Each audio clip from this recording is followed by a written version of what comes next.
Hello friends, welcome back to Rosh Study. Nationalism पर lectures की series में इस टॉपिक ऑफ डिस्कशन में हम डिस्कस करेंगे history of Indian national Congress.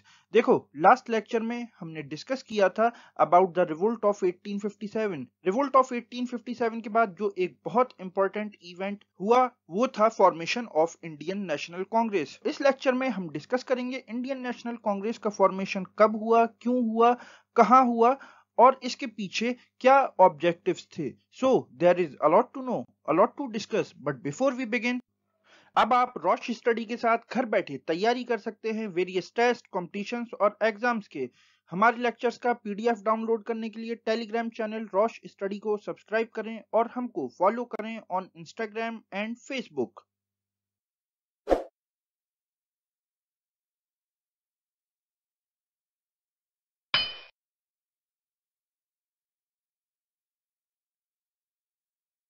Last lecture में हमने डिस्कस किया था रिवोल्ट के बारे में, जहां पर रिवोल्ट के चलते मुगल एम्पायर का कंप्लीट डाउनफॉल हुआ और बहादुर शाह जफर को यंगून, जो कि म्यांमार का कैपिटल है, वहां पर उनको डिटेंशन में डाल दिया गया।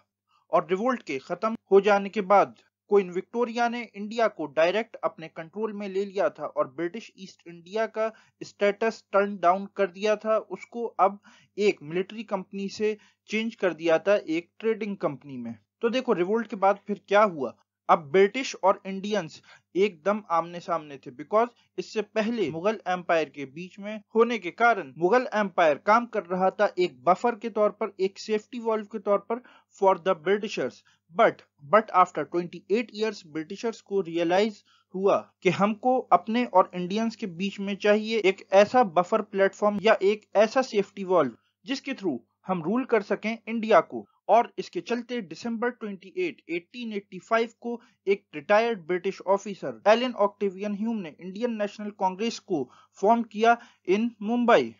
और यहां पर इंडियन नेशनल कांग्रेस के फॉर्मेशन के पीछे इंडियन लीडर्स का क्या पॉइंट ऑफ व्यू था। इंडियन लीडर्स ने ये सोचा कि हमको अपने पॉलिटिकल और सिविक इश्यूज को रेज करने के लिए एक प्रॉपर प्लेटफॉर्म मिल जाएगा, because after the fall of Mughal empire Indians के पास कोई भी ऐसा प्लेटफॉर्म नहीं बचा था जहां पर के वो अपने पॉलिटिकल थॉट्स को शेयर कर सकें। फाइनली यहाँ पर जो ब्रिटिश एम्पायर का नैरेटिव था वो बहुत बुरी तरीके से हिट हुआ और इंडियन नेशनल कांग्रेस ने एक बहुत ही पिवोटल, बहुत ही की रोल प्ले किया in the freedom of India. तो जब 1885 में कांग्रेस का फॉर्मेशन हुआ तो यहाँ पर इंडियन नेशनल कांग्रेस दो सेगमेंट्स में बढ़ जाती है और ये दो सेगमेंट्स थे मॉडरेट्स एंड एक्सट्रीमिस्ट। और कांग्रेस के इन दोनों सेगमेंट्स का फॉर्मेशन हुआ on the basis of ideology. Moderate Congress के लीडर्स का सेक्शन बिलीव करता था in non violence principle for protest against British empire. और फेमस मॉडरेट कांग्रेस लीडर्स थे जैसे कि Dadabhai Naoroji, Pherozeshah Mehta ji, Badruddin Tyabji and various others.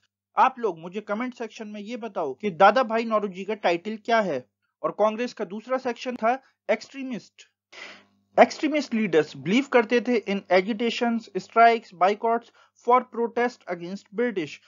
Famous extremist Congress leaders थे Lala Lajpat Rai, Bal Gangadhar Tilak, Bipin Chandra Pal and various others. Lala Lajpat Rai, Bal Gangadhar तिलक और बिपिन चंद्र पाल के इस फेमस ट्रायो को लाल बाल पाल के नाम से भी जाना जाता है। फिर कांग्रेस के कुछ बहुत ही इंपॉर्टेंट सेशन जो कि इसके फॉर्मेशन के बाद हुए इन 1885 up till the independence of India in 1947। 1885 से और 1947 तक कांग्रेस के वेरियस सेशंस कंडक्ट हुए, बट उसमें से 5 सेशंस बहुत ही इंपॉर्टेंट कंसीडर किए जाते हैं। और ये 5 सेशन थे बॉम्बे सेशन ऑफ 1885, यानी कि कांग्रेस का फर्स्ट सेशन, जिसको लीड कर रहे थे वोमेश चंद्र बैनर्जी। और वोमेश चंद्र बैनर्जी फर्स्ट प्रेसिडेंट थे ऑफ इंडियन नेशनल कांग्रेस। उसके बाद दूसरा एक बहुत ही इंपॉर्टेंट सेशन था कैलकाटा सेशन ऑफ 1906, बिकॉज इससे एक साल पहले 1905 में हुआ था पार्टीशन ऑफ बंगाल। तो कांग्रेस के कैलकाटा सेशन में यहां पर रेजोल्यूशन पास किया गया अगेंस्ट पार्टीशन ऑफ बंगाल और लॉन्च किया गया स्वदेशी बाइकॉट मूवमेंट। फिर थर्ड इंपॉर्टेंट सेशन ये है लखनऊ सेशन ऑफ 1916, बिकॉज 1914 से 1918 तक वर्ल्ड वॉर कंटिन्यू रही।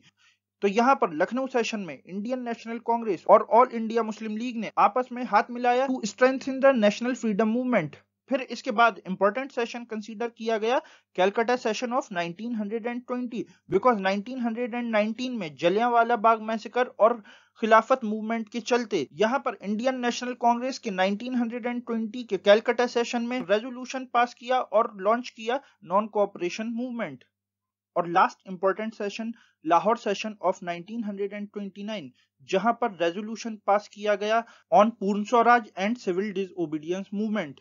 तो चलिए यहां पर हम बात करते हैं कांग्रेस के कुछ फेमस और इंपॉर्टेंट प्रेसिडेंट्स और लीडर्स की, जिनमें सबसे पहला नाम है Womesh Chandra Banerjee, short form WC Banerjee. ये फर्स्ट प्रेसिडेंट थे of Indian national Congress after its formation in 1885। Dadabhai Naoroji, जिनके बारे में मैंने आपको सवाल पूछा था कि इनका टाइटल क्या है, तो इनका टाइटल है grand old man of India. फिर इनके बाद जो इंपॉर्टेंट नाम वो बदरुद्दीन तैयब जी, ये फर्स्ट मुस्लिम प्रेसिडेंट बने of Indian national Congress. Annie Besant, first women president of Indian national Congress. Madan Mohan Malviya, Motilal Nehru, Lala Lajpat Rai, extremist Congress leader. Maulana Abul Kalam Azad, youngest president of Indian national Congress.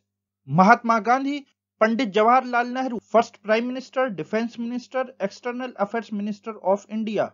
Sardar Vallabhbhai Patel, first home minister of India. Rajendra Prasad, first president of India.